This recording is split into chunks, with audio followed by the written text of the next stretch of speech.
আপনার পিসিকে হারিয়েছি, আপনাকে জেলে পুরব, আপনার পিসিকে প্রাক্তন করব।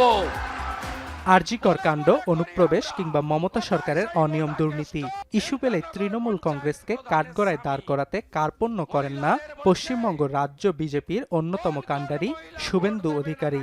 একের পর এক হুঙ্কার তুলে মমতা প্রশাসনে কাঁপন ধরান নন্দীগ্রামের এই বিজেপি তুর্কি। এই চিটিংবাজ ভাইপো, আপনি এগুলো করে কিছু করতে পারবেন না।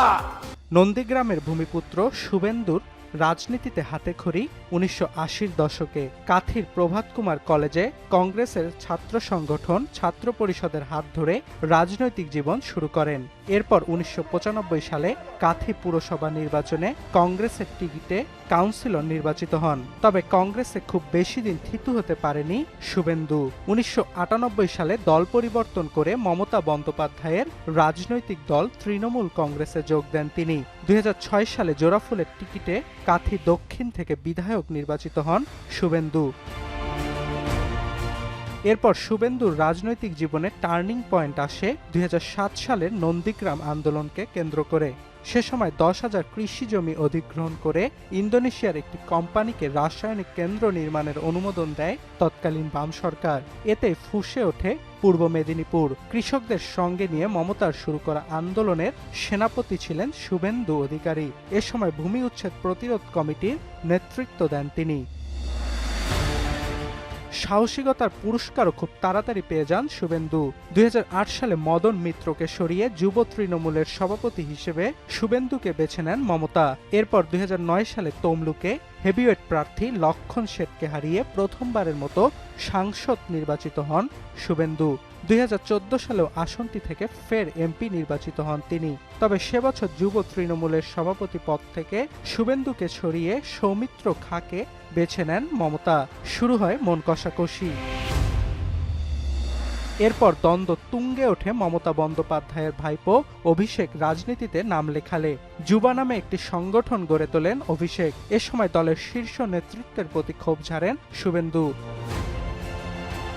তবে ঝড় সামলে নিয়ে ২০১৬ সালে শুভেন্দুকে নন্দীগ্রাম থেকে বিধানসভা আসনের প্রার্থী করেন মমতা। চেনা মাঠে জয় পান শুভেন্দু।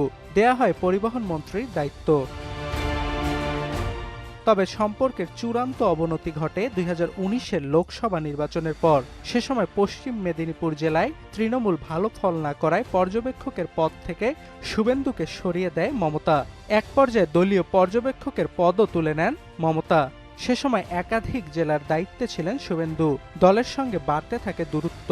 অবশেষে মমতার মন্ত্রিসভা থেকে ইস্তফা দেন তিনি। এরপর ২০২০ সালে মেদিনীপুরে কেন্দ্রীয় স্বরাষ্ট্রমন্ত্রী অমিত শাহর উপস্থিতিতে পদ্ম শিবিরের নাম লেখান শুভেন্দু অধিকারী। প্রতিশ্রুতি দেন দলের যে কোনো ভূমিকায় নিষ্ঠার সঙ্গে কাজ করে যাওয়ার।